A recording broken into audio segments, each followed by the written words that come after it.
Hello বন্ধুরা, শুভ দুপুর। চলে এলাম আমার রান্না নিয়ে। এ দেখো, ভাত হয়ে গেছে, গরম গরম ভাত, ধোঁয়া উঠছে। এ দেখো, মাছের মাথা ডাল হবে, ডাল সিদ্ধ করে রাখা আছে। এ দেখো বন্ধুরা, মাছের মাথা ভেজে ভেজে এখানে বানানো হচ্ছে। ভেঙে দিয়েছি মাছের মাথা, ভেঙে দিয়ে এখানে কষা হচ্ছে। এতে ডাল ঢেলে দেবো।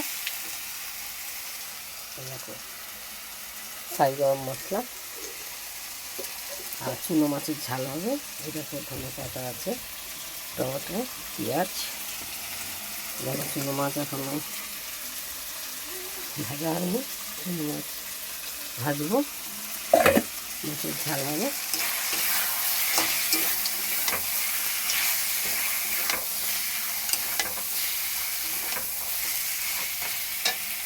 ঠিক আছে বন্ধুরা, মাছের মাথার ডাল, ভাত আর চুনো মাছ ঝাল। এই দেখো, এক পিস মাছ আছে ছেলের জন্য। ও চুনো মাছ খায় না, তাই মাছের মাথার ডাল দিয়ে আমি মাছ ভাজি খাবো। শুভ দুপুর।